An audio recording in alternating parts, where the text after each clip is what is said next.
Olá, meu nome é Rafael Pinheiro e eu quero lhe dar as boas-vindas à terceira aula do curso Consciência para a Vida. A gente conversou na primeira aula, sobre o nosso ponto de partida, sobre o autoconhecimento, quem somos nós, mais com perguntas do que com respostas. Nós falamos agora na segunda aula sobre o que a gente está fazendo aqui, ou estaria fazendo, o que estaria se passando, no nível tanto macro como micro, individual como coletivo. E agora a gente vai falar um pouco sobre, para onde que a gente está indo, A gente vai falar um pouco sobre essa nossa destinação, Talvez estamos passando aí por algumas perguntas essenciais para a gente poder entender esse momento que a gente atravessa de pandemia, de quarentena, de isolamento, de transição planetária, de um monte de coisa que está afetando a vida de todos nós. Então, para a gente poder começar essa nova conversa aqui, a gente vai passar pelo conceito de programação mental, O que seria a programação mental?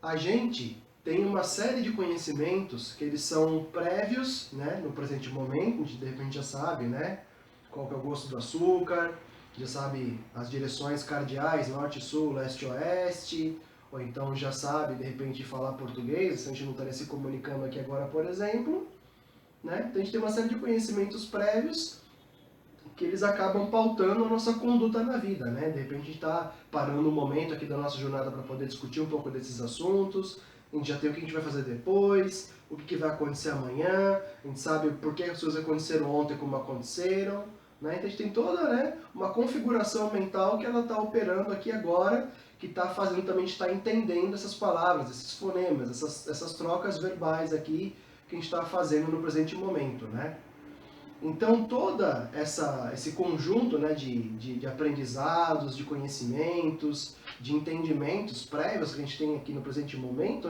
seria a nossa programação mental, que diz pra gente o que é certo, o que é errado, o que pode, o que não pode, o que a gente deveria fazer, o que não deveria fazer, por exemplo. E isso faz, a gente já está num percurso, ou seja, a gente veio numa história, numa trajetória até o presente momento, e sabe que quando acabar essa videoaula também vai ter uma continuidade aqui do nosso caminho. Então isso seria a nossa configuração mental com relação ao trabalho nessa jornada toda. Só que, se o caminho ele está sendo de muito sofrimento, e eu falei na penúltima aula que a dor é inevitável, mas o sofrimento acaba sendo como que evitável, nesse contraponto todo, a gente discutiu sobre a funcionalidade das coisas, sobre a evolução natural das coisas, da ignorância para a plena consciência, do erro para a assertividade, uma série de coisas nesse sentido. Então agora a gente estaria falando sobre como que a nossa configuração mental está nos afetando para a gente poder incorrer em tantos problemas individuais, sociais, ambientais e como evitar tudo isso, Então nós falamos na penúltima aula que o que faz o sofrimento, segundo o budismo, seria a inconsciência, a ignorância, E que a própria experiência estaria trazendo para a gente aprendizado, consciência, experiência suficiente para a gente poder ter mais conhecimento e lidar mais apropriadamente com os fatos da vida, com a realidade, com as leis naturais, Então, cabe a gente nessa investigação toda de meditação, que eu simplifiquei como sendo a simples tomada de consciência, Essa verificação toda para a gente poder trabalhar de uma forma a entender, por que as coisas acontecem como acontecem, por que eu faço o que eu faço, por que as coisas estão no caminho que estão. Enquanto Nicolau Maquiavel disse que os fins justificam os meios, ou seja, para determinados objetivos não importam os meios que vão ser utilizados, eu já prefiro inverter essa frase e dizer que os meios justificam os fins, ou seja, se você quer entender por que a coisa está do jeito que está, basta ver os meios que vêm sendo utilizados, praticados e trabalhados para poder se chegar em determinada conformidade. E se você quer uma situação diferente, tem que fazer alguma coisa diferente para poder ter um resultado diferente. O Einstein já dizia que seria loucura a gente fazer a mesma coisa e esperar um resultado diferente. Então toda essa parada que a gente está fazendo aqui, de meditar, de conversar e investigar, serve para a gente poder transformar o nosso resultado, porque mais do mesmo comportamento vai trazer mais do mesmo resultado.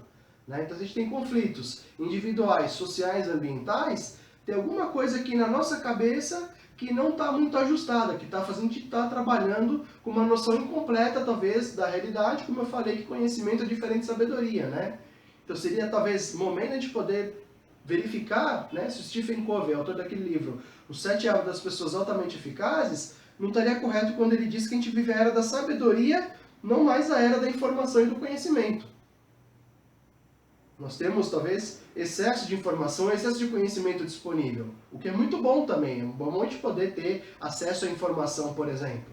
Né? Mas será que talvez a gente não tenha uma lição que a gente não está assimilando muito bem, que a gente não está percebendo muito claramente? Será que a gente não está persistindo ou insistindo naquilo que está se provando insalubre para a gente mesmo?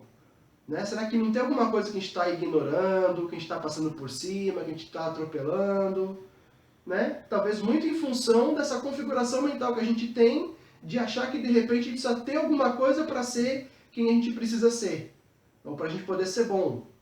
Né? Quando na verdade a gente já seria perfeito, pelo menos eu fiz essa provocação para que você investigasse na sua própria auto-observação na meditação e tirasse a conclusão de quem que você é, mas na minha conclusão de auto-observação nós somos perfeitos, então nós não precisamos ter coisas para poder nos completarmos e sermos bons o suficiente. Claro que a gente tem necessidades mínimas, né, de alimentação, de vestuário, né, de atividades como um todo, né, mas não para completar a nossa identidade, né, como muitas vezes a gente acaba colocando na nossa história de vida. Eu preciso ter alguma coisa, preciso alcançar determinado objetivo na minha vida para poder ser feliz, ser realizado, ser alguém na vida. Né? Essa confusão que a gente está passando nessa inversão de valores, né, é o que estaria ocasionando para mim tantos problemas como a gente vive. Né? Ou seja, eu não me conheço, eu não sei da minha plenitude, eu acho que existe um buraco, uma lacuna na minha existência e eu preciso preencher isso com conquistas, com objetivos, com metas, com alcançar as coisas. E daí eu acabo sendo meio na ideia do Maquiavel de não me importar muito com os meios para poder chegar em determinados fins. Então por isso que a gente está poluindo a água que a gente precisa para beber, a gente está poluindo o ar que a gente precisa para poder respirar, a gente está cometendo um monte de atrocidade, né, em níveis individuais, sociais e coletivos, né, e ambientais, por conta dessa confusão mental que a gente tem, né? Que a gente precisa parar um pouco, né, buscar talvez mais sabedoria, cessar um pouco o conhecimento, que é a provocação da meditação, que a gente possa silenciar um pouco, né? Colocar a atenção um pouco no silêncio, observar o que a gente está fazendo, né? Qual que é o caminho que eu já estou adotando, se ele está me trazendo mais benefícios ou malefícios. E a partir dessa parada, eu também já paro com a geração de consequências ruins para mim. Né? Se existe causa e consequência, ação e reação, causa e efeito, eu parando de gerar ações, eu paro também de gerar efeitos. E daí, por consequência, eu acabo tendo mais clareza para poder enxergar o que eu estou fazendo, quais são as consequências dos meus atos. Então a gente pode perceber que acaba sendo a gente mesmo o causador do nosso próprio sofrimento. Né? Por conta dessa configuração mental que a gente tem incompleta sobre nós mesmos. Então por isso a importância do autoconhecimento, por isso a importância da meditação que a gente está fazendo aqui agora, por exemplo. De ver qual que é o caminho que a gente está trilhando. Ele está trazendo mais ajuda ou mais problema? Né? Então acho que já está clara essa mensagem, a gente está de repente causando, né, uma série de consequências ruins para a gente mesmo, né? Então por isso toda essa pausa para a meditação, mas como eu falei, a gente também já é perfeito, mesmo assim, a gente está sendo mais assertivos a partir da tomada de consciência, né? Então, opa, quer dizer que então essa dor que eu estou sentindo, esse sofrimento que eu vivo, ele pode ter uma causa na minha atitude, então basta eu mudar a minha atitude que eu também mudo o meu sofrimento, né? E essa que é a beleza da vida, você pode despertar, como eu falei, para a realidade da realidade última das coisas, como as coisas são e funcionam, né? Então, enquanto a gente não mudar, a vida também não vai ficar diferente para a gente que precisa mudar, a gente precisa ser humilde o suficiente para poder mudar a nossa conduta, né? E aí tem um livro muito importante nesse momento que vem para auxiliar, chamado O Poder do Hábito. Se eu não me engano, o autor chama-se Charles Duhigg, né? E ele coloca: todo hábito ele é pautado numa deixa, numa rotina e numa recompensa. Ou seja, dá 10 horas da manhã, é um tempo que eu me dou um pouco para mim mesmo, de repente ir tomar um lanche, né? Daí eu tenho a deixa, que é o bater das 10 horas da manhã. Daí eu tenho a rotina, né, de ir até, de repente, a cozinha, até a geladeira, até o refeitório, onde quer que eu esteja, para poder me alimentar. daí eu tenho a saciedade da comida, né, que eu ingeri, então essa acaba sendo a recompensa, né? Então isso acaba me trazendo a recompensa, acaba consolidando o hábito. Eu tenho uma deixa, né, um gatilho, alguma coisa que dispara um determinado comportamento, uma determinada rotina, uma determinada ação, isso traz uma recompensa, isso fortalece, isso consolida o ciclo do hábito, né? Então, talvez esse problema que a gente está vivendo de tanta dor, de tanto sofrimento, de tanta angústia que a gente vive atravessando no momento, né? Isso pode ser o despertar, né?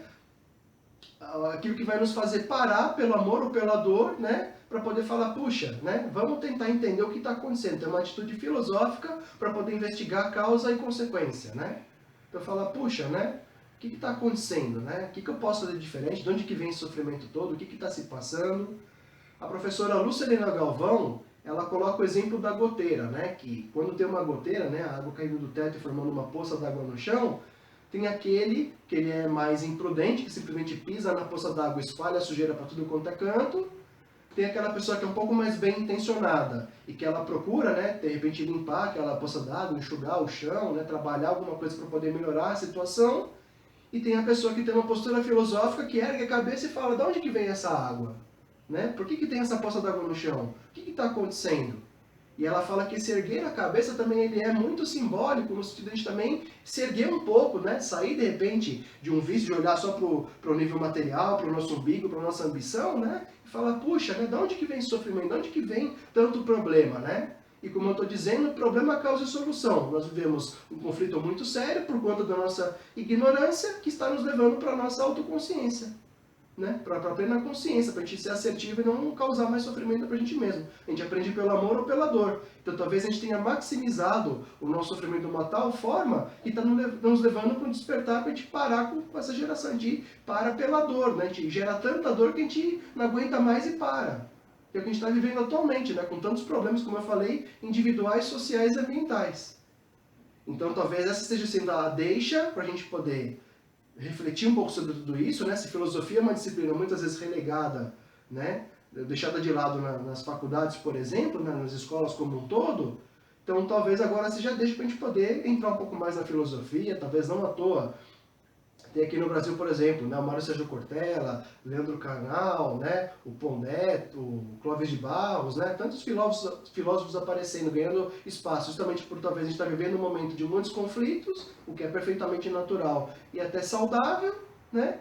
Então a gente está incorrendo numa nova rotina que vai nos trazer uma nova recompensa que vai consolidar um novo hábito, né? A gente vai sair de uma programação mental de destruição, de suicídio, ainda que indireto, para a construção de algo melhor e novo para a gente, né? Então a gente está agora, talvez, chegando no ápice do sofrimento, se já não chegamos, para de repente a gente mudar, né? Ser a deixa para a gente poder mudar o nosso comportamento, né?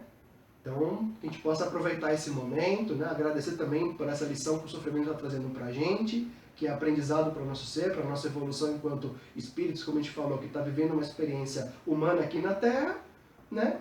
E para finalizar esse conceito todo, eu traria um outro livro, que também é de nome muito parecido com o Poder do Hábito, que é o Poder do Agora. Porque o agora seria uma grande abertura, né? Não seria alguma coisa fechada, que nós temos isso e nós estamos confinados nisso. Não, o agora é uma transformação, as coisas estão mudando. A gente está mudando, a gente já não é a mesma pessoa que começou essa aula e também não é a mesma pessoa que vai terminar essa aula. Né? Então o agora ele também ele oferece para a gente uma oportunidade, né? de as coisas serem diferentes, porque elas já são diferentes o tempo todo enquanto forma. Né? Então a gente está mudando a nossa forma. Talvez essa lição que a gente está discutindo aqui esteja sendo bastante clara e cristalina para a gente poder repensar a nossa atitude. Questionar, né? Por que eu faço o que eu faço? O que eu estou fazendo aqui? De onde que eu vim? Quem que eu sou? Essas perguntas todas estejam vindo, né? Num momento muito peculiar da história da humanidade, nos fazendo refletir, e a gente pode também, né, aprender com os gregos, aprender com os chineses, aprender com os indianos, aprender com os egípcios, né, com vários povos nesse espaço-tempo, com os indígenas aqui da América, né, como um todo, né, e aprender e trocar nesse momento de intercâmbio cultural, de globalização, né, ter esse aprendizado mútuo para a gente poder sair desse problema que a gente vive, né. Então o Agora, que é um outro livro também que eu recomendo bastante, né, que também traz inúmeras contribuições também numa espiritualidade universalista, para a gente poder entender, né, um pouco mais de autoconhecimento, né, nesse agora, quem que eu sou, o que veio me trazendo até aqui, de onde eu vim, o que eu estou fazendo aqui, para onde que eu estou indo, né? Mas é só uma indicação bibliográfica, né? Fica a seu critério pesquisar, olhar, se é do seu interesse, de repente, para o seu momento isso não é tão importante assim agora, de repente a gente vai precisar de mais sofrimento para poder despertar também, ou a gente já tem um caminho espiritual que nos traz algumas respostas, mas também a gente precisa desse diálogo de fraternidade que a gente veio conversando, né? Então isso acaba lançando luz para essa pergunta inicial de para onde nós estamos indo, por que nós fazemos o que fazemos, qual que é a causa das consequências que a gente vive e como remediar isso, né? O problema, o conflito, a causa, a ignorância, a solução, a sabedoria. Né? A gente estaria vivendo a era da sabedoria, a necessidade, né, de auferir, né, toda uma experiência, toda uma vivência para poder tirar uma lição e aprender com isso e mudar nosso comportamento, pelo amor ou pela dor. Né?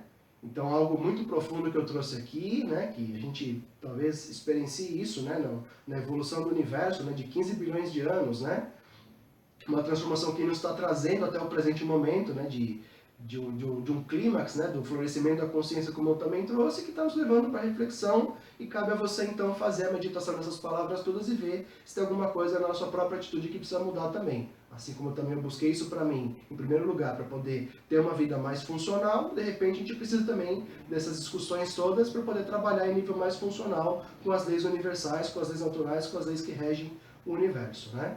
Então, basicamente, seria isso que eu cobriria nessa presente aula, né? Nós ainda temos a complementação desse curso ainda em mais 2 aulas, né? E que você tem, então, uma sequência de vida muito positiva. Procurei trazer elementos aqui que somaram na minha vida, eu também acredito que podem somar, como eu falei, através de leis universais, né? De como que as coisas operam e funcionam e são ordenadas no universo, né? E assim a gente trabalhando, né, com a funcionalidade das coisas, a gente pode ser mais assertivo, coerente e ter resultados mais saudáveis também. Então, desejo para você uma sequência de vida muito positiva, agradeço a atenção e nos vemos então no nosso próximo encontro. Até!